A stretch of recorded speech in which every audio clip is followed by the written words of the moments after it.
ధర్మేణ సాధ్యతే సర్వం ధర్మైవ పరమం వ్రతం ధర్మక్షేత్రమిదం క్షేత్రం తస్మాత్ ధర్మం సదా చర. ఈ లోకంలో ధర్మం వల్లనే అన్ని సిద్ధిస్తాయి. ధర్మమే అందరికీ ఆచరించదగిన శ్రేష్టమైన వ్రతం. అటువంటి ధర్మానికి నిలయమైన క్షేత్రం మన భారత భూమి. అందువల్ల ధర్మాన్ని ఎల్లప్పుడూ విడువకుండా తప్పకుండా ఆచరించాలి.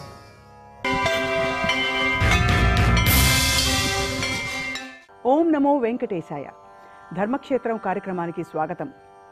సత్యం జ్ఞానం అనంతం బ్రహ్మ అన్నది ఉపనిషత్తు వాక్యం. ఇందులో మనం గత వారాల్లో సత్యాన్ని గురించి చర్చించుకున్నాం, తెలుసుకునే ప్రయత్నం చేశాం. అసలు జ్ఞానం అంటే ఏమిటి, జ్ఞానము కలగడానికి జ్ఞాని అనుసరించవలసిన మార్గాలు ఏమిటి అనే అంశంపై ఇవాల్టి చర్చా కార్యక్రమాన్ని కొనసాగిద్దాం. ఈనాటి మన విశిష్ట అతిథులు డాక్టర్ విఎస్ఆర్ మూర్తి గారు, అందరికీ సుపరిచితులు, ఆధ్యాత్మికవేత్త, శాస్త్రవేత్త కూడా. నమస్కారం సార్. డాక్టర్ సాగి కమలాకర్ శర్మ గారు, అధ్యాపకులు, జ్యోతిష్య శాస్త్ర పండితులు. గురుగారు నమస్కారం అండి. సత్యాన్ని గురించి మాట్లాడాం, కానీ ఇంకా తృప్తి కలగట్లేదు.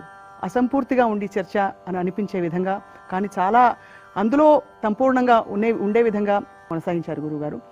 జ్ఞానం, నాలెడ్జ్, నోయింగ్ అని రెండు పదాలు ఆంగ్లంలో వాడతాం. జ్ఞానానికి నోయింగ్కి ఏమిటి అనుబంధం? నోయింగ్ అంటే తెలుసుకునే మార్గం అంతే. ఆ మార్గం ఎంత దూరంలో ఉంది, ఎన్ని మైళ్ళ దూరంలో ఉంది, ఎక్కడ గెలాక్సీ దగ్గర ఉంది తెలియదు మనకి. ఎక్కడైతే ఆ నోయింగ్ ప్రారంభం అవుతుందో ఆ ప్రయత్నం సాగుతూ వెళ్ళగా మనం అనుకునేట్లుగా ఇది కాదు అనుకుంటూ వెళ్ళి ఇది కదా అని అనుకున్నప్పుడు అది జ్ఞానం అవుతుంది. కాబట్టి అనేక పొరలు, అనేక స్థితులు, అనేక గడులు దాటుతూ వెళ్ళి ఎక్కడైతే మన మనస్సు నేను దేనిని పొందాలనుకున్నానో, దేనిని పొందితే నాకు ఆనందం కలుగుతున్నదో, ఏది కలిగితే నన్ను నేను తెలుసుకోగలిగానో, దేనిని తెలుసుకున్నందువలన నాకింకా ఏది తెలుసుకోవాలని లేదో, అది దాని పేరు జ్ఞానం. జ్ఞానానికి ఈ ఆంగ్ల పదాలలో ఉండే నాలెడ్జ్ అండ్ విజ్డమ్ చాలా పెరిఫెరల్, దానికి పెద్ద లోతు లేవు పదాలకి. జ్ఞానం చాలా పరమాద్భుతమైన వైదిక శబ్దం అంటాం. అది వైదిక పదం. వైదిక అంటే ఏదో ఒక శాఖకి చెందింది కాదు, వేదానికి సంబంధించింది. వేదం అంటే విద్ అనే ధాతువు నుంచి వచ్చింది కాబట్టి తెలుసుకొనుట, తెలుసుకొనబడుట, తెలియబడుట, తెలిసిన దానిని అనుభవించుట, ఇదంతా కలిపితే జ్ఞానం అవుతుంది. చాలా క్లిష్టతరమైన, కష్టతరమైన మార్గం జ్ఞాన మార్గం అని అంటూ ఉంటారు గురువుగారు. సో తమరి వర్ణన జ్ఞానాన్ని గురించి వినాలండి. విద్ జ్ఞానే అనేటటువంటి పదానికి మనకు వేదం అనే అర్థంలో తీసుకుంటున్నాం. విద్ జ్ఞానే, తెలుసుకున్న తగింది ఏదైనా కానీ జ్ఞానమే. ఈ లోకం లోపల మనకన్నీ తెలుసు అనుకుంటూనే తెలియని విషయాలు చాలా ఉన్నాయి మనకు. జ్ఞానానికి ఏమేంటి, అసలు ఏం తెలుసుకోవాలనే విషయం, తెలివి, తెలుసుకొనుట, ఈ పదాలన్నీ కూడా దేనికోసం ఈ తాపత్రయం అంతా మనకు. ఈ లోకం గురించి తెలుసుకోవాలి.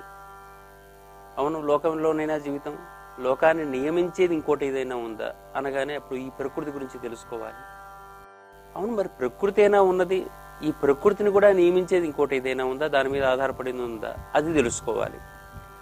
ఇట్లా 3 స్థాయిల్లో మనకు అర్థం చేసుకుంటూ ఉండే విధానం ఉంది. అందుకని జ్ఞానం అనే శబ్దానికి చాలా విస్తృత అర్థం. అది చాలా విస్తృత అర్థంలో మనమంతా దాదాపుగా లోక జ్ఞానంలోనే అయిపోయాం.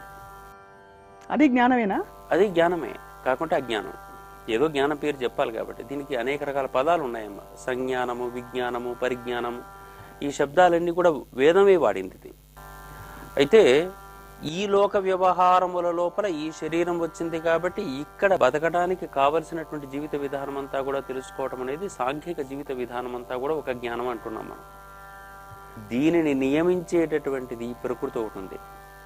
గట్టిగా గాలి వస్తే ఎక్కడ ఉండాలి, నీళ్ళు వస్తే ఎట్లా ఉండాలి, సూర్యుడు వస్తే ఎట్లా ఉండాలి, పంట ఎట్లా పండించాలి, నీళ్ళు ఎట్లా రావాలి, ఇవన్నీ ఎట్లా జాగ్రత్తలు తీసుకోవాలి, ఎలక్ట్రిసిటీ ఎట్లా ఉత్పాదన ఉంది, ఇప్పుడు మనం ఒక రికార్డింగ్ ఎట్లా జరగాలి, ఇవన్నీ ఒక ఋషులు చేసిన పనులు అంటాం వీటిని. ఇది ప్రకృతి జ్ఞానం.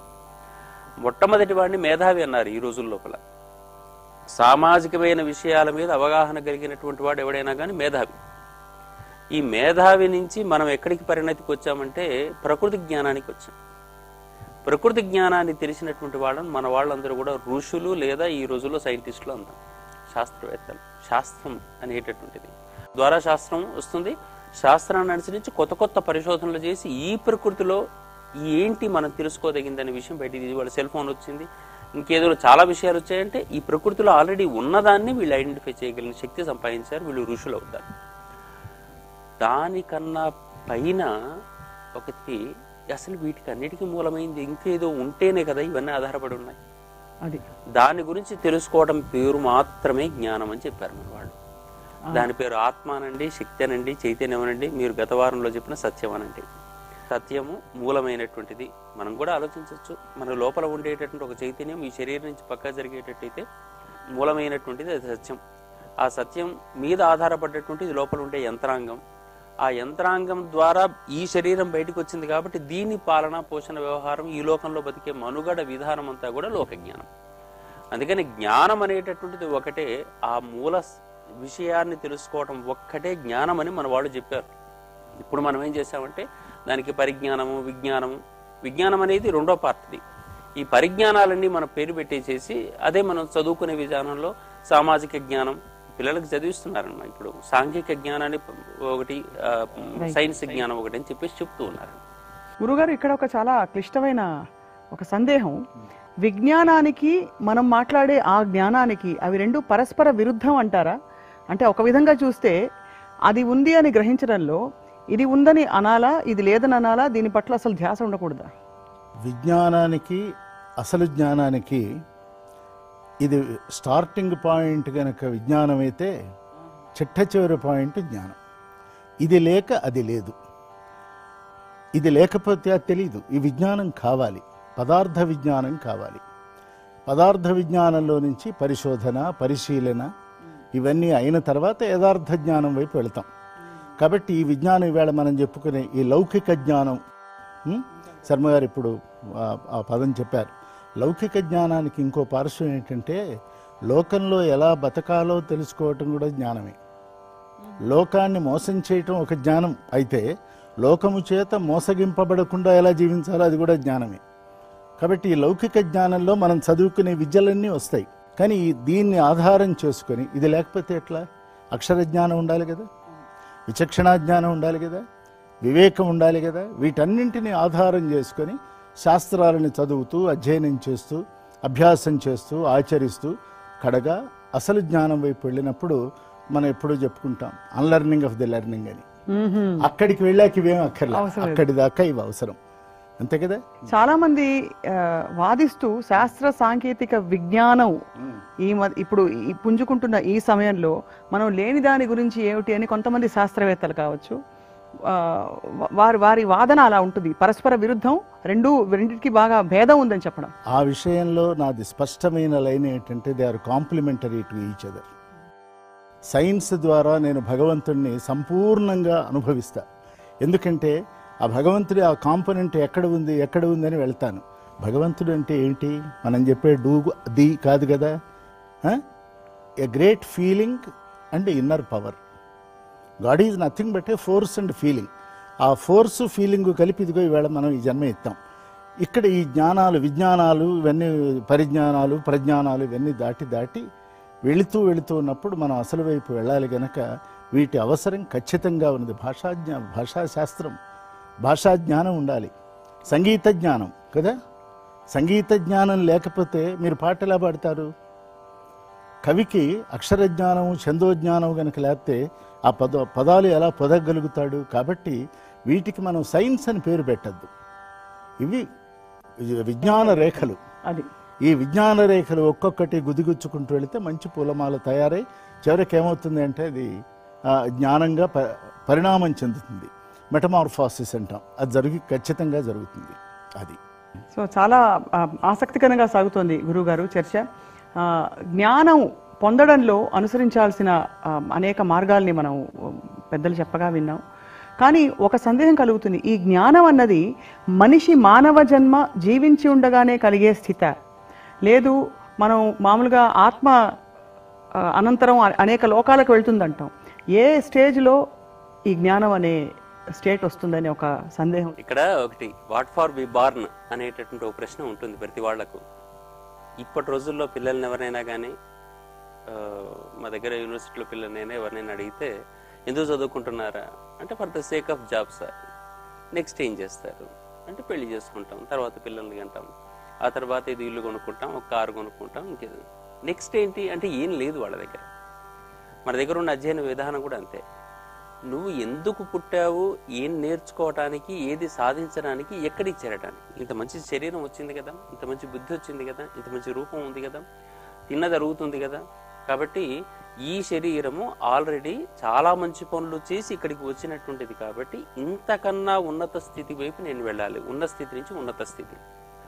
ఆ ఉన్నత స్థితికి వెళ్ళాలి అనుకుంటున్నప్పుడు నాలో ఉండేటటువంటి ఏ ఏ తత్వాలు నన్ను ప్రేరేపిస్తున్నాయో ఆ తత్వాలు ఏమిటి అనే అన్వేషణ మొదలైనప్పుడే జ్ఞానం వైపు మనిషి మొదలు పెడతాడు.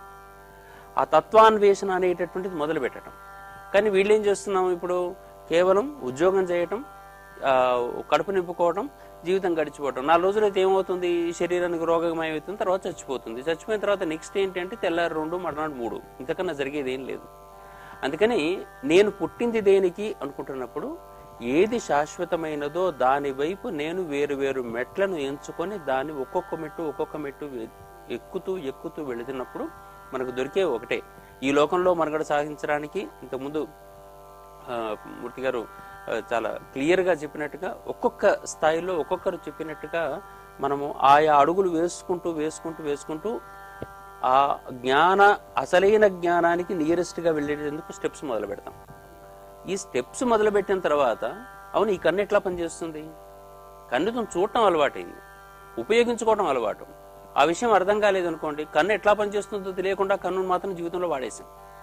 కానీ కన్ను ఎట్లా పనిచేస్తుందో నాకు తెలియటం, ఈ కన్ను మూసుకుంటే జరిగేటటువంటిది ఏమిటో తెలుసుకోవటం మొదలు పెట్టామంటే ఇంతకన్నా పెద్ద ప్రపంచం ఇంకోటి ఉందని అప్పుడు మొదలవుతుంది. బయటికి చూస్తే చిన్నదనైనా లోపలికి వెళ్తే చాలా పెద్దగా ఉందని.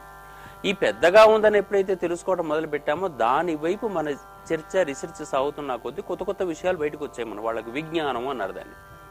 అది విజ్ఞానంగా బయటకు వచ్చేసేసి కొన్ని వస్తువులు వ్యవహారాలు బయటకు వచ్చాయి. ఇవి మనకు వేదంలోనే చెప్తుంటారు, ఒక పాదమే కిందికి వచ్చిన త్రిపాదస్య ఆమృతం ఇంకా 3 అంతల పైనే ఉంది అని చెప్పేసి. అంటే మనం గమనించగలిగిన మనం చూడగలిగినటువంటి ఈ ప్రకృతి కేవలం భగవంతుని యొక్క అణుస్వరూపంలో ఒక్క పార్ట్ మాత్రమే అని, ఇంకా 3 పార్ట్లు చాలా తెలుసుకోవాల్సింది ఉంది అని చెప్పి. అంతగా కిందికి వచ్చిన దాంట్లో మనకు తెలిసింది కూడా ఒక 5%, ఇంకా చాలా తెలుసుకోవాల్సింది ఉంది. ఇంకా తెలుసుకోవలసిన దాంట్లో నుంచి, ఎందుకని మన వాళ్ళు ఫిలాసఫీ అంటారు దీన్ని. ఫిలాసఫీ అని చెప్పేసి దేనికంటారంటే దాంట్లో నుంచి కొంత తెలుసుకున్న దాన్ని తీసి విజ్ఞానం అన్నాం, ఇంకా తెలుసుకోలేకపోతున్నాం అన్న దానికి వేదాంతం అనో ఫిలాసఫీ అనో పేరు పెట్టేసాం. అందుకని మా దగ్గర కూడా ఎంఫిల్ పిహెచ్డి అంటారు, doctor in philosophy, master in philosophy. అంటే వాళ్ళు ఫిలాసఫీ అయిన సబ్జెక్టులు ఏం చేయరు, ఏ డాక్టరేట్ చేసినా ఫిలాసఫీ అయినా చెప్తారంటే ఇంతకుముందు కనుక్కోనటువంటి ఈ అంశంలో నుంచి ఒక చిన్న అంశాన్ని నేను తీసి చూపిస్తున్నాను అని చెప్పడానికి ఇది ప్రయత్నం. అందుకని మూలానికి వెళ్లే అన్వేషణ అనేది మనిషి జీవితం. ఆ మూలానికి వెళ్లే అన్వేషణ లోపల జ్ఞానము వైపు వెళ్ళి అసలైనటువంటి ఆత్మశోధన లేదా అణుస్వరూపంలో అందరూ చిన్మయులయ్యే ఉన్నారు. కొంతమంది రూపం కట్టి బయటకు వచ్చారు, కొంతమంది రూపం లేకుండా ఉన్నారు. ఇదంతా ప్రకృతిలో అంతా అణుమయమే, ఇదే ఆత్మ, ఇదే పరమాణు అనుకుంటే ఇదే పరమాత్మ అనేటువంటి స్థితికి ఎదిగిన తర్వాత లోకమంతా సమానత్వం అనేటటువంటిది, ప్రతి చోట అంతా రామమయం అనేటువంటి స్థితికి మనం ఎదిగిపోయే పరిస్థితికి వచ్చేస్తుంది. ఇక గురుగారు ఇదే ప్రశ్నని కొనసాగిస్తూ, అంటే మనిషి భౌతికంగా శరీరంలో ఉన్నప్పుడే ఈ జ్ఞానం అనేది సంభవిస్తుందా, లేక ఈ జ్ఞానం అనేది కలుగుతుందా, లేక శరీరం లేకుండా ఉండే స్థితే జ్ఞానస్థితి అని అనుకోలేంక? అంటే మనం పెద్దలు చెప్పిన దాన్ని బట్టి సో ఏ క్రమంలో జరుగుతుంది గురుగారు? అసలు శరీరం లేకపోతే ఏమీ లేదమ్మా. ఏ 14 లోకాల గురించి మనం వర్ణన చేస్తున్నామో, బ్రహ్మరంధ్రంతో మొదలై పాదాల వరకు 14 లోకాలు ఈ శరీరంలో ఉన్నాయి. అందులో 13 ఇప్పటికిప్పుడే బ్రహ్మరంధ్రము, 2 కళ్ళు, ముక్కు పుటాలు, పెదవులు అంటే నోరు, కంఠస్థానం, కరచరణాది అవయవాలు, పొట్ట, ఇవన్నీ చూసిన తర్వాత అవన్నీ లెక్క పెడితే 13. మరి 14వది ఏమిటి అని దానికి కింపురుషలోకం అని పేరు పెట్టారు. ఆ కింపురుషలోకం అంటే స్పర్శ. ఒక తల్లి తన బిడ్డను తాకినప్పుడు దానికి తెలియని భద్రత, తెలియని ఆనందం, దానికి ఇంకా కళ్ళ గురించి ఏం తెలియదు, కానీ వాళ్ళ అమ్మ స్పర్శ వల్ల నేను సేఫ్గా ఉన్నానని అనిపిస్తుంది. అది కింపురుష స్పర్శ.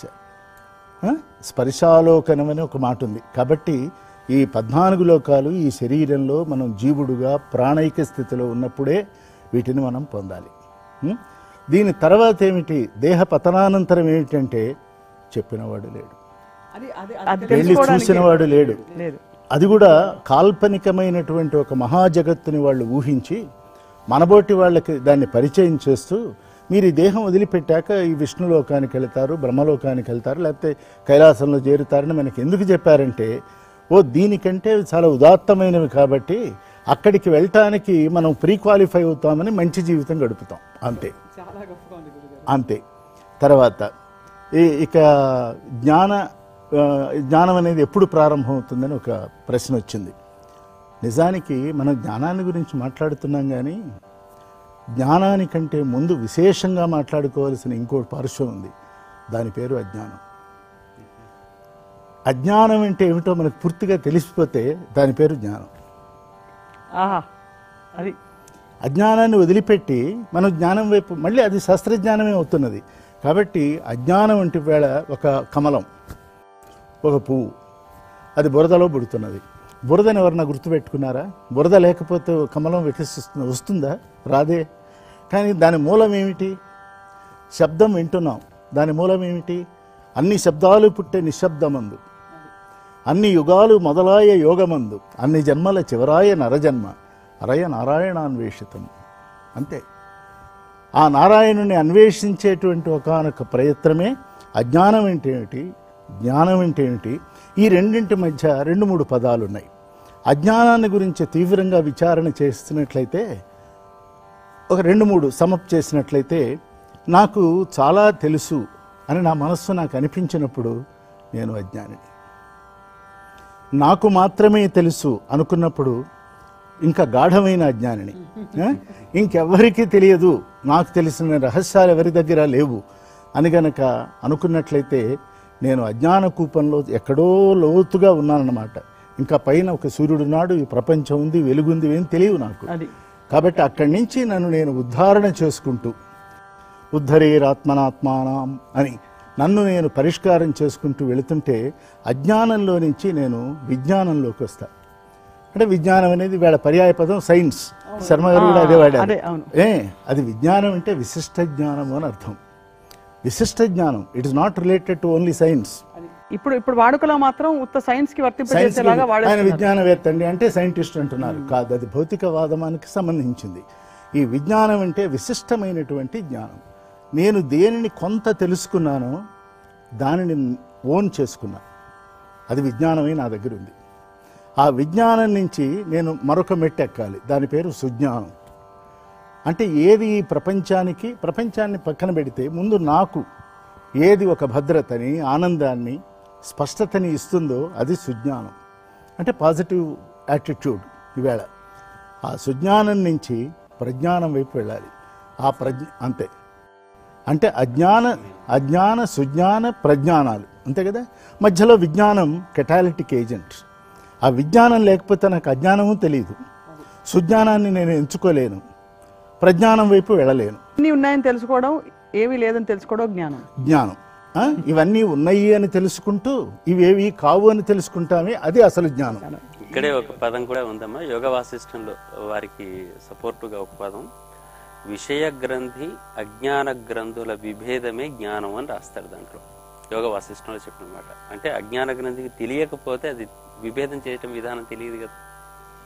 కాబట్టి ఆ పరిష్కారం చేసుకుంటూ వెళ్ళినప్పుడు ఈ లోకం అంటే తెలిసిపోయింది, శాస్త్రాధికారం వచ్చేసింది, మనం మాట్లాడుకున్న పిహెచ్డి కూడా ఒకటి వచ్చేసింది జేబులో.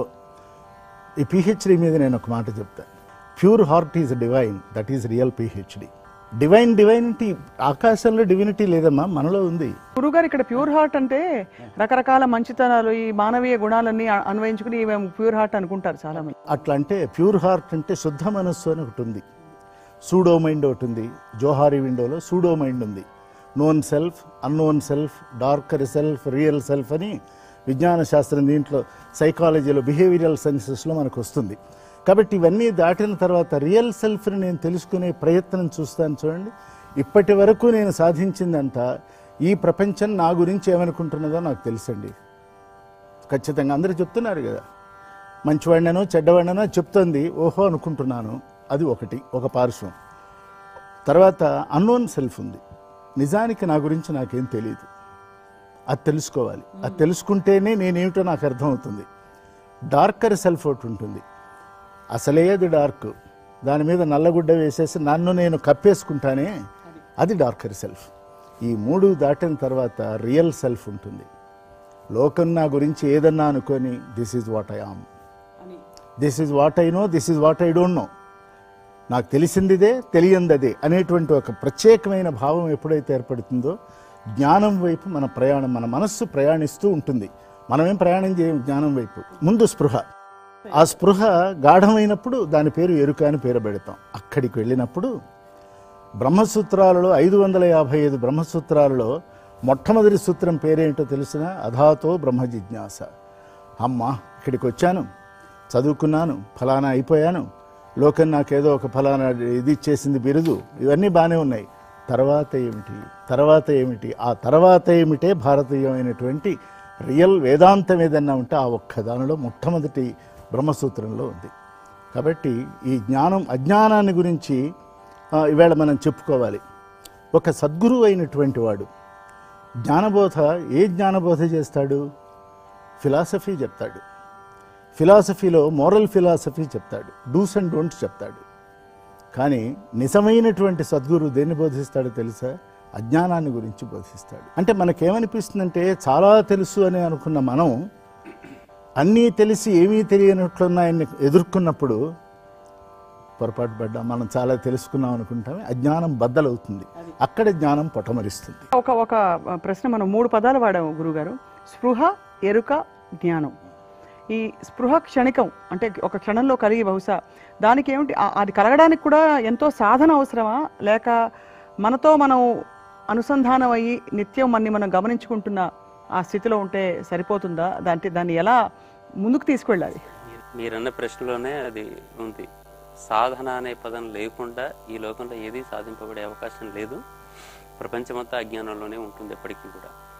తనకు తెలిసింది ఒక, తనకు తెలిసిందే వేదం అనేటటువంటి ధోరణిలోనే అందరూ ఉంటారు. కేవలం పరమార్థమైనటువంటి జంతు భావంతో కూడుకున్నటువంటి కడుపు నింపుకునేటటువంటి జీవితం ఏదో ఉన్నాయి కదా, ఆహార నిద్ర భయం ఐదునాని అనేటటువంటి ధోరణిలోనే జీవితం అంతా కొనసాగిపోయి లోకమంతా ఆ ధోరణిలోనే ఉంటుంది. ఎక్కడో ఒకరికి గత కర్మల యొక్క ప్రభావాల వల్ల ఇదేంటి, ఎందుకు ఇట్లవుతుంది అనిపించేటటువంటి తత్వం ఏర్పడ్డ తర్వాత ఆ స్పృహ నుంచి వాడు ఎరుక వైపు నెమ్మదిగా, ఇంతవరకు లేదు, ఆ స్పృహే లేదు, కానీ ఏదో బతికేస్తే చాలు. ఒక జీవి ఎట్లా ఉంటుందో, జంతువునాం నరజన్మ దుర్లభం అని చెప్పినట్టుగా ఏదో నరజన్మ జంతువులకు సమానంగానే మొట్టమొదట్లో ఉంటుంది. ఆ తర్వాత మీరు అనేటటువంటి ఎరుక మొదలైందంటే అప్పుడు అన్వేషణ మొదలవుతుంది. అన్వేషణ మొదలయ్యి నెమ్మదిగా ఇది ఇందాక గురువుగారు చెప్పినట్టుగా ఒక్కొక్కటి స్టెప్స్ మొదలవుతుంది. అందరికీ అదే స్టెప్స్లో ఈ జీవితంలోనే అయిపోతాయని నమ్మకం కూడా లేదు. ఈ శరీరము మృతి పొందే లోపలే పొందవలసిన జ్ఞానాన్ని పరిపూర్ణంగా పొంది పోయినటువంటి వాడికి మళ్ళీ ఈ జీవితం లేదు, ఈ జీవము లేదు, ఆలోచన లేదు. ఎందుకంటే వాడే అణుస్వరూపుడు, వాడే ఆత్మస్వరూపుడు, వాడే జ్ఞాని. ఈ శరీరం ఉన్నంతసేపు నువ్వు నేను అనేటటువంటి భావంతో ఈ ప్రపంచాన్నంతా వేరుగా, తనను వేరుగా చూసుకుంటూ ఉండేంతసేపు మనకు అజ్ఞానం పరిపూర్ణంగా ఉందనే అర్థం. ప్రపంచం వేరు, నేను వేరు. నేను అనే పదానికి ఈ బాహ్యంగా కనిపించే దేహం వరకే చూస్తున్నాడు. కానీ మరణించినప్పుడు ఈ దేహం ఉంది, దేహంలో ఏదో పోయింది. దేహం ఉంది, దేహంలో ఏదో పోయింది. పోయింది ఏంటి అనే విషయం దగ్గరనైనా కనీసం ఆలోచించేయటం మొదలు పెడితే, పోయిన దాని గురించి ప్రయత్నం చేయడం మొదలు పెడితే కనీసం జ్ఞానం ఒక్కడన్నా మొదలవుతుంది. మన కళ్ళ ముందర చాలా మంది పోతారు. పోయాడు అని చెప్పేసి ఫలానా ఆయన చచ్చిపోయాడు అంటున్నాం, అక్కడే ఉంటాడు చూడటానికి. కానీ పోయినది ఎవరు, అది ఎప్పుడు పోతుంది, అసలు దాన్ని పట్టుకోలేక ఈ శరీరం పోయిందా?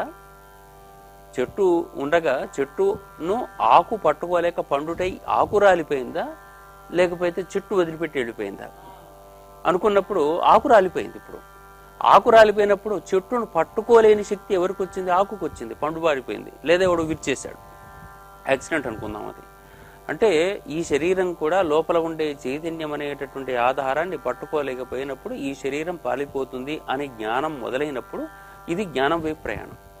వీడు ఈ శరీరమే ఇంపార్టెంట్ అని ఈ శరీరం పోయింది అనుకుంటున్నంతసేపు అజ్ఞానమే ఇంపార్టెంట్ అవుతుంది అనమాట. అందుకని స్పృహ నుంచి ఎరుక వైపు, ఎరుక నుంచి జ్ఞానం వైపు వెళ్ళటానికి చాలా సాధన కావాలమ్మా.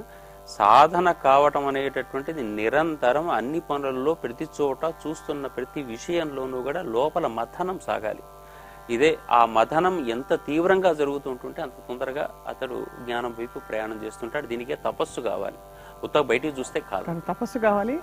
అందరూ చాలామంది నేను జ్ఞానయోగంలో ఉన్నానని చెప్పుకుంటారు, కానీ అంటే ఒక గురువు ఆశీస్సులు అవసరమైనప్పటికీ గురువుగారు ఒక స్థితికి చేరుకున్న తర్వాత ఇది ఏకాంత ప్రయాణమే అని అనొచ్చు. జ్ఞానయోగం అన్నది అసలు గురువు దగ్గర ఉన్నప్పుడు కూడా ఏకాంత ప్రయాణమే. బహుశా అందుకే గురువుగారు త్యాగరాజ స్వామి వారు జ్ఞానమొసగరాదా అని కీర్తన రాసినప్పుడు పరమాత్ముడు జీవాత్ముడు 14 లోకములు సురనర కింపురుషులు నారదాది మునులు అని పరిపూర్ణ నిష్కలంక నిరవధి సుఖదాయక అని వర్ణిస్తూ ఆయన రాశారు. వారందరికీ జ్ఞానస్థితి కలిగి రాసిన కీర్తనల గురుగారు. ఇది ఎరుక స్థిత లేక అంటే అది మనకు అర్థం చేసుకునే ఆ స్థితిలో మనం ఉన్నామా ముందు? అసలు దీనికి ఆన్సర్ చెప్పనా? త్యాగరాజస్వామి వారి ప్రస్తావన వరకు నా ఒళ్ళు పులకించిపోతుందమ్మా. ఎందుకంటే ఆయన పాడి తరించి పాడారు. గొప్ప మాట అన్నారు గురువుగారు. చాలా ఇంకా అంతే తరించి పాడారు. గురుగారు స్పృహని గురించి మరికొంతసేపు మాట్లాడుకోవాల్సిన అవసరం, స్పృహే అన్నిటికీ మూలం కాబట్టి దానికి కూడా ఎంతో సాధన అవసరం అని చెప్పి గురుగారు ఇప్పుడే సెలవిచ్చారు. కాబట్టి స్పృహ అసలు అంటే ఏమిటి, ఆ స్థితి ఎలా ఉంటుంది? స్పృహ అంటే ఏంటంటే మన లోక సంబంధ కార్యాల్లో మన సమయం 90% కలిసిపోతున్నాము, ఖర్చు అయిపోతుంది. కానీ వాటన్నింటి మధ్య ఇష్టమైన పనులు చేస్తాం, చేయవలసి వచ్చి కొన్ని పనులు చేస్తాం, తప్పక కొన్ని పనులు చేస్తాం, తప్పించుకోలేక కొన్ని చేస్తాం, అనుకున్నవి ఎక్కడో 1-2 చేసుకుంటాం ఇంత వలయంలో. అప్పుడు ఒక స్పృహ కలుగుతుంది. అవన్నీ కాకుండా ఈ ఒక్కటే గనక నేను చేసుకోగలిగితే ఎంత బాగుండును అని దాని పేరు స్పృహ. అది బ్రేకింగ్ పాయింట్ అంటాం మనం. ఒక్కసారి రాయి నెమ్మదిగా పొరలు బద్దలవుతున్న వేళ ఎప్పుడైతే ఆ స్పృహ మన అంతరాత్మని, ఆత్మ సంబంధం అంతరాత్మని, లోకాంతర ప్రాణాన్ని అది తడివినప్పుడు, తాకినప్పుడు, స్పృశించినప్పుడు, ఆ చల్లదనాన్ని అది అనుభవించినప్పుడు స్పృహ దానంతటది వేళ్ళూనుకుంటుంది, కాలు నిలదొక్కుంటుంది. నాకు ఈ స్పృహ కావాలి. ఉద్యోగం చేయడానికి స్పృహక్కర్లా, ఏం లెక్కర్లా, ఉద్యోగం చేస్తాం. వ్యాపారానికి స్పృహక్కర్లా. అసలు స్పృహ ఏమిటి? దానికి నిత్య స్పృహ అని వేదాంత భాషలో వాడతాం. ఆ నిత్య స్పృహ ఏమిటంటే ఏది నేను సత్యమని నా శరీరంతో ప్రారంభించి భావిస్తూ ఉన్నానో, నేను ఇక్కడ కొన్ని ఏళ్ల పాటు ఉండబోతున్నానని నిశ్చితంగా అనుకుంటున్నాను, ఎలా నేను షెడ్యూల్స్ ప్లాన్స్ ఎహెడ్ చేస్తున్నానో అది కాదు. ఈ క్షణాన, ఈ వర్తమానంలో జీవిస్తున్న ఈ కొన్ని క్షణాలు మాత్రమే సత్యమైనవి. దీని పేరు స్పృహ. కానీ ఇక్కడ మరొక ఇవన్నీ చెప్పబడిన విషయాల నుంచి అడుగుతున్న ప్రశ్నలు గురువుగారు, ఈ స్పృహ అన్నది ఇది సుదీర్ఘ మాయ కాదు అని మనం తర్వాత చోటికి వెళితేనే అర్థమవుతుందని కూడా అంటారు. అంటే ఒకదాని నుంచి ఇంకో స్థితికి రావడం, అక్కడ ఉండడం, కానీ అది దానికి అది ఎలా ప్రామాణికం అవుతుంది మనకి? అంటే ఈ స్పృహ అవస్థ నుంచి దాటిన తర్వాత దాని మాయావరణం అని పేరు పెట్టుకున్నారు మీరు. అది దాటిన తర్వాత కలుగుతుందంటే మాయను దాటితేనే ఆ స్పృహ కలుగుతుంది. స్పృహ వదిలిన తర్వాత మాయపోవటం ఉండదు. మాయ పోయాక ఈ స్పృహ బలీయం అవుతుంది. ఆ స్పృహ నెమ్మదిగా వెళ్ళి, అవును నేనేమిటి, ప్రపంచంలోకి ఎందుకు వచ్చాను, అసలు ఈ రాయటం ఏమిటి, మాట్లాడటం ఏమిటి, ఇవన్నీ కూడా ఉంటాయి. ఈ సంసారం ఏమిటి, జంజాటం ఏమిటి, రేపటి నుంచి అదే పుట్టుట ఒక చింత, పోవుట ఒక చింత, ఉండుట ఒక చింత అని అంతా చింతే. కాబట్టి ఆ చింతని చితి తప్పదు కదా. చింత తప్పదు, చింతన కావాలి. ఆ చింతన కోసం జీవుడు పడేటువంటి యాతన, దానికి విశ్వనాథ సత్యనారాయణ గారు తెలుగులో అందమైన పదం వాడాడు, జీవుని వేదన. జీవుని వేదన. ఆ జీవుని వేదన గురువుగారు ఇదేదో చాలా అందంగా ఉంది, అలా భయం కూడా వేస్తుందంటే, ఏం లేదురా జీవు నివేదన అన్నాడు ఆయన. అంటే వేదన నివేదనై పరివేదనై చివరికి ఏమవుతుందంటే నెమ్మదిగా ఆత్మానందంలోకి వెళుతుంది. కాబట్టి ఈ స్పృహ మాయావరణాన్ని మనల్ని దాటించటానికి స్పృహ కలుగుతుందమ్మా. మాయావరణం అప్పుడు తేలిగ్గా దాటుతాం. పడవ ప్రయాణం సాగుతున్నది, మధ్యలోకి వెళ్ళాం, స్పృహ నిలబడింది, ఎస్ ఖచ్చితంగా నేను అవతల గట్టుకు చేరుతా అంటోందిగా. ఎవరున్నారు మీ పక్కన? మీకు మీరే ఉన్నారు. గట్టుకు చేరిన తర్వాత స్పృహ పోయి జ్ఞానం కలిగింది. ఏమి జ్ఞానం కలిగిందంటే, తెరచాప కరెక్ట్గా ఉంది, ఏటవాలు ప్రయాణం ఉంది, నావికుడు సిద్ధంగా ఉన్నాడు, వాడు మంచి ప్రాజ్ఞుడు, తెలియగలవాడు, నేను హాయిగా ప్రకృతి సహకరించింది, గట్టు చేరా. కానీ చేర్చినవాడు ఎవడు వీడు? ఇన్నింటిని ఎలా కంట్రోల్ చేశాడు వీడు? వాడేమంటాడు, సరంగు నేను తీసుకెళ్తాను బాబాయ్ అంటాడు. వాణ్ణి నడిపించేవాడు ఉండాలి. కానీ వీటన్నింటికంటే ఒక అజ్ఞానం అనేటువంటి ఒక మొలక, అది పతాక స్థాయిలో ఉంటుంది. మనం ఎక్కిన పడవ తెరచాప చివర ఒక చిన్న పిట్ట కూర్చొని ఉంటుంది. అది అలా చూస్తూ 360 డిగ్రీలు తిరుగుతూ ఈ పడవని తీసుకెళ్తున్నాను అంటుంది. అది అజ్ఞానం. అబ్బా, గొప్ప, అంటే కళ్ళకు కట్టినట్టు చెప్పారు గురుగారు. అంతే, అది అక్కడ తిరుగుతుంటే పాపం దానికి ఆలోచన లేదు, నీళ్లలో పడిపోతానని లేదు. అక్కడ సరంగున్నాడు, లోపల ఒక ప్రయాణికుడున్నాడు, కింద నీళ్లున్నాయి, నావలోకి నీళ్లు రాకుండా అంత చక్క పకడ్బందీ వ్యవస్థ ఉంది. ఇవేం లేవు, నేను ఈ పడవని నడుపుతున్నాను అంటుంది. మనం కూడా జీవితాన్ని నేను మోస్తున్నాను అంటాం స్పృహ లేనప్పుడు. స్పృహ కలిగిన తర్వాత, ఈ జ్ఞానం పటమరించిన తర్వాత మనకు ఏర్పడేది ఎరుక. ఆ ఎరుకకి నిత్య స్పృహ ఎరుకగా మారినప్పుడు, ఎరుక అంటే నేను కేవలం ఈ దేహాన్ని మాత్రమే కాదు. నేను దేహాన్ని కాదు అంటే మనది వేదాంతం. నేను దేహాన్ని మాత్రమే కాదు, అది అండర్లైన్ చేసుకోవాలి. I am something beyond the body, gross body. అది పంచేంద్రియాలు, మనస్సు, బుద్ధి, చిత్తము, అహంకారము, ఇవన్నీ సప్త శరీరాలు అంటారు. సో నేను దేహాన్ని కాను అన్నది కూడా ఒక విధమైన అజ్ఞానమే, అసంపూర్ణ జ్ఞానం. పూర్తిగా అజ్ఞానమే. పూర్తి దేహాన్ని మాత్రమే కాదు అన్నది అక్కడ ముఖ్యం. నేను దేహం కాకపోతే ఏమైనా, నాకు పేరుంది, నేను చదువుకున్నాను, ఈ శరీరంతోనే చదువుకున్నాను, ఈ శరీరంతోనే నా ప్రజ్ఞ అంతా ప్రపంచానికి ఇచ్చాను. కానీ అక్కడ స్పృహ ఏమిటంటే, నేను దేహము మాత్రమే కాదు, అది స్పృహ. దాన్ని నేను నిత్యము అనుసంధానం చేసుకొని గనక ఉంచుకున్నట్లయితే అది నన్ను నెమ్మదిగా జ్ఞానం వైపు తీసుకువెళ్తుంది. ఈ అజ్ఞాన, సుజ్ఞాన, ప్రజ్ఞాన, ఇందా చెప్పుకున్న విజ్ఞాన అన్నీ పోతే ఏముండవు. అక్కడ గట్టు చేరాం, ఇహ ఎరుకలో ఉంటాం, అదై ఉంటాం, అంతే. గురుగారు, ఈ సందర్భంలో వృత్తి, ప్రవృత్తి, నివృత్తి, ఈ మూడింటికి మధ్య ఉన్న సంబంధం ఏమిటి జ్ఞానయోగంలో? ఈ లోకంలో బతకటానికి ఈ ప్రయత్నపూర్వకంగా చేసేటటువంటి ప్రతి పనికి మనం వృత్తి అని పేరు పెట్టుకున్నాం మనం.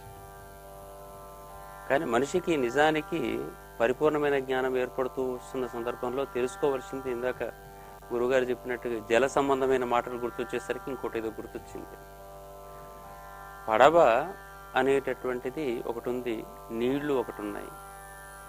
నీళ్లు అనేటటువంటి దాంట్లో పడవ తేలుతూ వెళ్ళిపోవాలి అంతే, పడవలోకి నీళ్లు రాకూడదు. ఇంద్రియ జ్ఞానం అనేటటువంటి వ్యవహారముతోని ఈ లోక వ్యవహారంలో నేను బతకటానికి అవసరమైనటువంటి వ్యవహారాలు సమకూర్చుకోవటం పేరే వృత్తి. ఈ వృత్తి నుంచి మనం ఎటు వెళ్ళాలి అనేటప్పుడు ఈ లోక వ్యవహారములన్నీ తెలుసుకుంటూ ఒక్కొక్క దాన్ని తెలుసుకుంటూ దాన్ని అధిగమించి వెళ్ళి కష్టాలు పడేంత ప్రవృత్తి మార్గం కిందికి తీసుకుంటాం. ఉదాహరణకు ఇక్కడ పెద్ద స్తంభం ఉంది, అది చాలా పెద్దది అనుకుందాం. ఆ పెద్ద స్తంభం ఒక్కొక్క పలక 50 పలకలు ఉన్నాయి. ఎటువైపు వాడు అటు ఉన్నాడు. ఆ వైపు ఆ రంగు పూసి ఉంది. ఆ రంగు పూసి ఉన్నప్పుడు ఒకవైపు ఎరుపు, ఒకవైపు నలుపు, ఒకవైపు పసుపు, ఒకవైపు ఏదో రంగులు ఉన్నాయి. ఏ రంగు వైపు ఉన్నవాడు వాడేమనుకుంటున్నాడు అంటే అన్ని వైపులు ఇదే రంగు ఉందనుకుంటున్నాడు. ఇటు ఎర్రగా చూస్తున్నటువంటి వాడు అన్ని 50 పలకల్లోనూ ఎరుపు ఉందనుకుంటున్నాడు. ఇది వీడికుంటే జ్ఞానం, అంతే. ఇది అజ్ఞానమో విజ్ఞానమో ఏదైనా మనం పేరు పెట్టుకున్నాం. ఎవడికి తెలుస్తుంది అంటే ఇక్కడి నుంచి మొదలుపెట్టి ఈ 50 పలకల చుట్టూ తిరిగి వచ్చేసేసి అన్నిటినీ చూసి ఇన్ని వైపులా ఇన్ని రంగులున్నాయి, ఇది కాదు అనేటటువంటి విషయం పరిపూర్ణంగా తన జీవితం మొత్తం కష్టపడి తెలుసుకునేటువంటి వాడు కొంత ఈ లోకం ఏంటి, లోక వ్యవహారం ఏంటి, ఒక్కొక్కటి మెట్టు ఎతుకుతూ చూసేటటువంటి ప్రవృత్తి మార్గం. దీని తర్వాత ఇంకోటి ఉంది, దాని పేరు అరవిందుడు లాంటి వాళ్ళు చెప్పినటువంటి హోలిస్టిక్ అప్రోచ్ అంటాం. కొంచెం పైనుంచి కిందికి చూడటం. పైనుంచి కిందికి చూసేటట్టయితే తక్కువ సమయం పైనుంచి కిందికి చూడగలిగేటువంటి శక్తి సంపాదించుకున్నటువంటి వాడు, అంటే మూలశక్తితో ఎవరైతే అనుబంధం పెంచుకుంటూ ఉన్నాడో వానికి 50 పలకలు కనపడతాయి, 50 వైపులు ఉండే జీవన విధానాలు కనపడుతున్నాయి, 50 రంగులు కనపడ్డాయి. ఓహో, లైఫ్ ఇంతే అనమాట. అంత తక్కువ సమయంలో గమనించగలిగేశాడు. అంటే ఏది కాదు ఏది అవును అనుకోవడానికి శక్తి పెంచుకున్నటువంటి వాడు తను ఉన్నత స్థితికి వెళ్ళి అన్ని వ్యవహారాలను తాను గమనించి ఇదంతా కాదు అని తెలుసుకోవడానికి తక్కువ సమయం పెట్టుకుంటాడు. వీడు ప్రవృత్తి మార్గం అన్నప్పుడు ఒక్కొక్కటి తెలుసుకుంటాడు. వీడికి కూడా వచ్చింది జ్ఞానం. అన్నీ తెలుసుకొని నెమ్మదిగా అన్నీ తెలుసుకున్న తర్వాత ఈ గుణం కనికిరాదు, ఈ గుణం వద్దు, ఈ గుణంలో ఉండకూడదు, ఇది ఇంద్రియ జ్ఞానం, ఇది ఆత్మజ్ఞానం, ఇది అని తెలుసుకొని ఒక్కొక్క దానిలో ప్రయత్నం చేస్తూ వెళ్ళటం అనేది ఒకటి ఉంటుంది.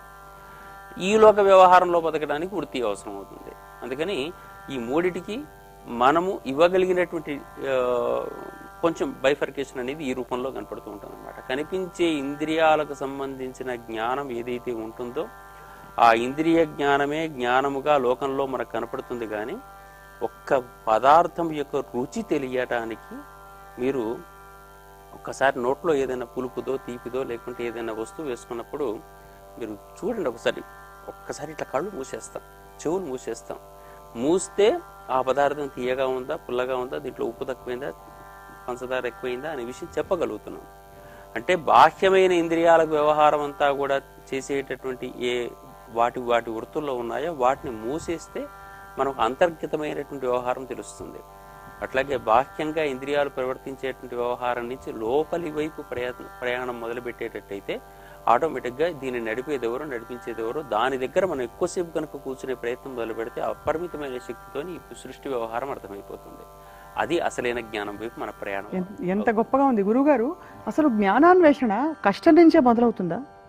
అలా అంటే మనకి భక్తుల కథలు చదువుకున్న జ్ఞానోదయం అయింది అని చెప్పే ఆ సంఘటన కంటే ముందు తీవ్రమైన చీకటిలో, తీవ్రమైన అజ్ఞాన స్థితిలో ఇక నా వల్ల కాదని, లేక అలాంటి సంకీర్తనలు రాసిన వాగ్గేయకారులు తెలుసు మనకి.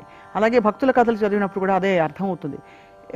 నిజమైన ఇది వాస్తవం అంటారా? అపజయంలో నుంచి పుట్టేది జ్ఞానం కాదు. శుద్ధమైన కన్విక్షన్లో నుంచి, మనీషలో నుంచి, స్థిమితమైన అభిప్రాయంలో నుంచి, తాను నమ్మిన సిద్ధాంతాన్ని జీవితంలో ఆచరించి అనుభవించి అనుభూతి చెందినప్పుడు కలిగే దాని పేరే జ్ఞానం. ఎంత సంపూర్ణంగా ఉంది గురుగారు చెప్తుంటే. అలాగే వృత్తి ప్రవృత్తి నివృత్తుల గురించి ఒక డైనమిక్స్ శర్మ గారితో పాటు యాడ్ చేయాల్సింది ఏంటంటే, వృత్తి అనగానే ఇవాళ మనం ఉద్యోగం అనుకుంటున్నాం, అంతే కదా. వృత్తి వ్యాపారాలు కలిపేశాం మనం. అది వాడుక పదాలు అయిపోయినాయి. వృత్తి అంటే మీరు ఒక జీవుడు, నేను ఒక జీవుడిని, శర్మ గారు ఒక జీవుడు. ఇక్కడున్న వారంతా ఎవరెవరి కర్మఫలానుభవంగా వాళ్ళ జీవితాన్ని తెచ్చుకున్నాం. మనమంతా తెచ్చుకున్నటువంటి జీవితానికి కొన్ని వృత్తులు ఉన్నాయి. వృత్తులు అంటే ఆస్పెక్ట్స్ లేదా ట్రైట్స్ అండ్ టెండెన్సీస్ అంటాం. అర్థం కావటానికి చెప్తున్నా. వాటితో మీరు వచ్చారు, నేను వచ్చాను, ఆయన వచ్చారు. తల్లి గర్భాలయంలో నుంచి ముగ్గురం ఒకే రోజున ఒక నర్సింగ్ హోమ్లో జన్మ ఎత్తాం అనుకుందాం. ఒకే టైంలో. మీ వృత్తి వేరు, మీరు తెచ్చుకున్న మూట వేరు, నాది వేరు. నేను ఎప్పుడైతే ప్రకృతితో, నా తల్లిదండ్రులతో, నా సమాజంతో, కాస్త ఉదాత్తమైనటువంటి వ్యక్తులతో నా పరిచయం పెరిగి వాళ్లతో పాటు నేను పెరిగానో నా ప్రవృత్తి రూపాంతరీకరణం జరిగింది.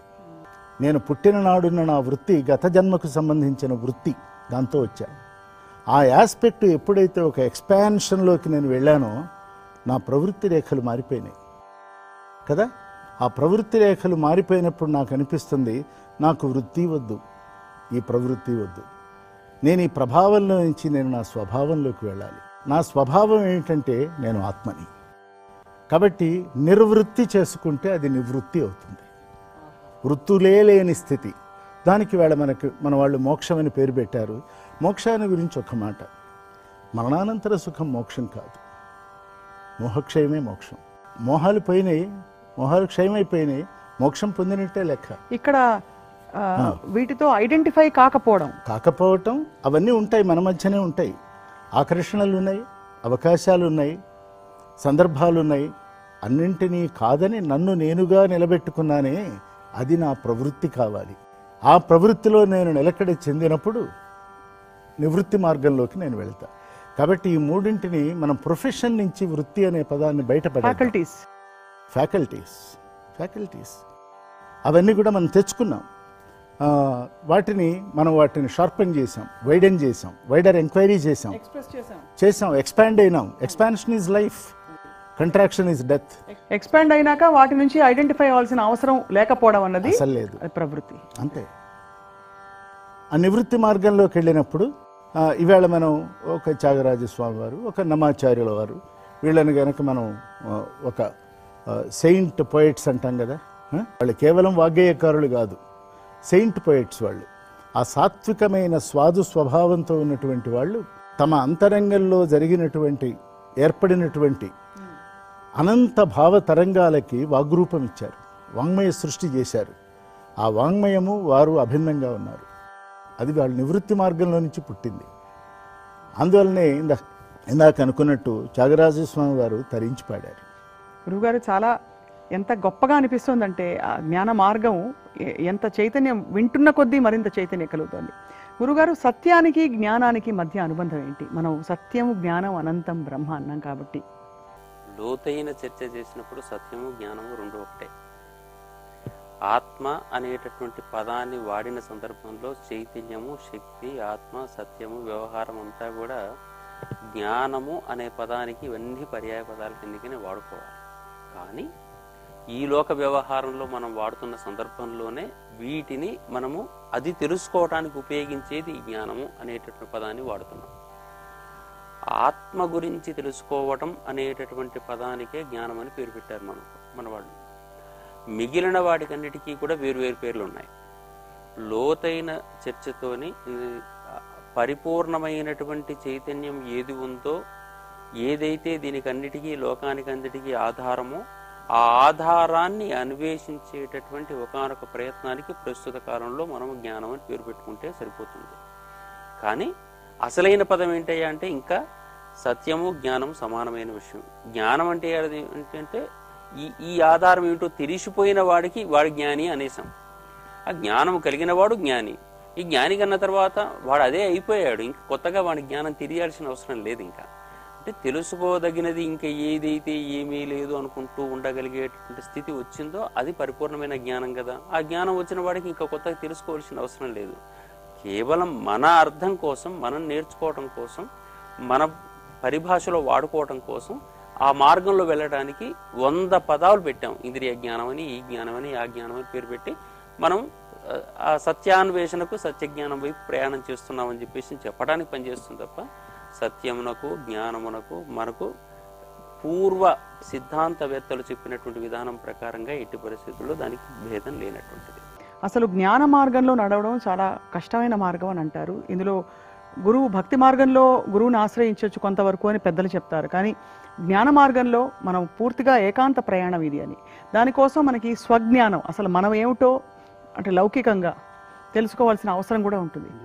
దానికి కావాల్సింది వ్యక్తిగతంగా అంటే మనకి మనం అత్యంత ఆథెంటిక్, నిజాయితీగా ఉండవలసిన అవసరం. మన ప్రకృతి, మన ప్రవృత్తి అని తెలుసుకోవడానికి true to our own selfs అంటారు.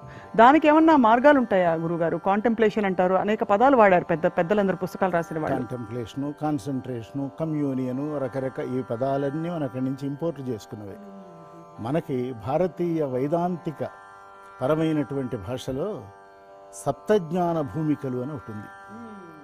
7 జ్ఞాన భూమికలు. They are 7 levels. శుభేచ్ఛ, విచారణ, తనుమానసి లేదా తనుమానసం అనొచ్చు, సత్వాపత్తి, అసంసక్తి, పదార్థభావని, తురియము. అంటే తురియం ఈ 7 దాకా వచ్చేప్పటికీ తురియం అంటే ఏంటి? అల్టిమేట్ అంటాం. కానీ శంకర భగవత్పాదులు దాన్ని ఒప్పుకోలే. మరి ఏమన్నారో తెలుసా? తురియ తల్పే అన్నారు. మనం ఇక్కడి నుంచి ఇంకో ఊరికి ప్రయాణం చేస్తున్నాం, from one city to the other. సగం మధ్యలో ఎక్కడో కాసేపు ఆగి రిలాక్స్ అవుదాం అనుకుంటాం, ఒక మోటేల్లో ఆగాం. అటువంటిది ఈ తురీయ స్థితి. తురీయం అల్టిమేట్ కాదు, తుర్యాతీత పదస్థితాం, తురియానికి అతీతంగా ఒక పదం ఉంది. అది ఏమిటంటే యోగశాస్త్రంలో ఇప్పుడు మనందరం ఉన్నాం, మన ఈ బ్రహ్మరంధ్రం అనగానే నడినెత్తి చూపిస్తాం, అక్కడ రంధ్రం ఉంది అని చెప్తున్నాం, ఉన్నది. దానికి ద్వాదశాంగుళ స్థానం అని ఉంటుంది, అంటే 12 అంగుళాల దూరంలో.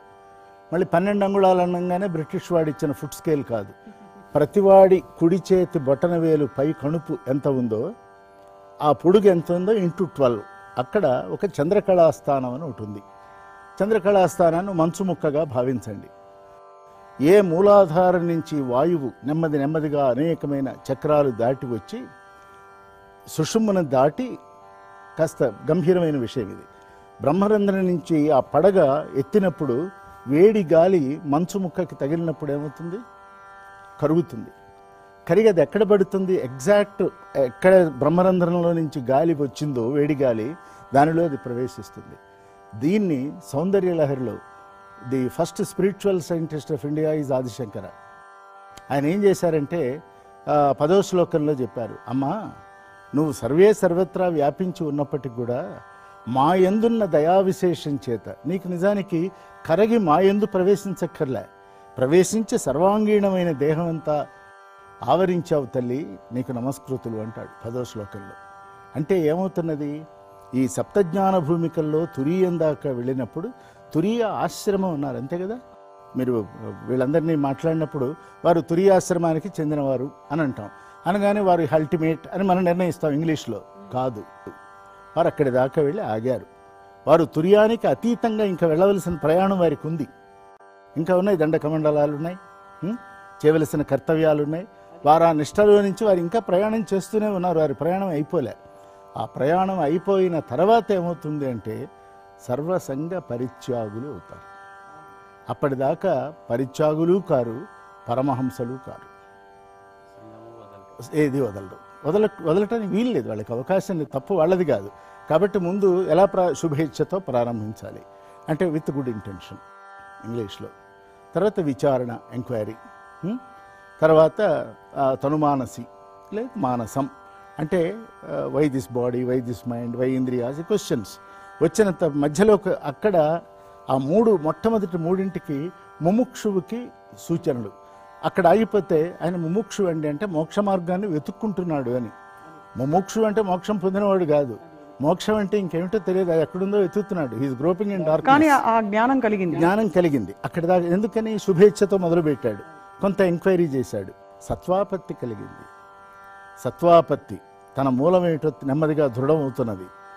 అది అయిన తర్వాత పదార్థ భావనకి వెళుతున్నాడు, అసంశక్తి ఏర్పడింది, నెమ్మదిగా ఒక వైముఖ్యం ఏర్పడింది. అక్కడి నుంచి పదార్థ భావని, ఈ ప్రపంచము ఇది పదార్థమే కానీ పరమార్థం కాదు, ఈ పరమార్థం కాని దాన్ని పట్టుకుని నేను యథార్థం కోసం ఎక్కడ ప్రయత్నించను అని ఒక ప్రశ్న వేసుకున్న సమయంలో తురియావస్థకి చెప్పి. కాబట్టి జ్ఞాన మార్గంలో మనందరం కూడా సప్తజ్ఞాన భూమికలను గురించినటువంటి తీవ్ర విచారణ చేయవలసి ఉన్నది. చాలా గొప్పగా కొనసాగిన చర్చా కార్యక్రమం గురుగారు. ఈరోజు మీరు వర్ణించిన విధానంతో, మీరు చెప్పిన విధానంతో జ్ఞాన బీజాలు ఖచ్చితంగా చూసే ప్రేక్షకుల మనసుల్లో నాటారు. ధన్యులమయ్యాం ఈరోజు మీరు చెప్పిన అనేక విషయాలు విని. సాగి కమలాకర్ శర్మ గారు నమస్కారం అండి. డాక్టర్ విఎస్ఆర్ మూర్తి గారు మీకు కూడా సాదర నమస్కారాలు. ఇది ఇవాల్టి ధర్మక్షేత్రం చర్చా వేదిక. వచ్చే వారం మరొక అంశంపై చర్చిద్దాం. ఓం నమో వెంకటేశాయ.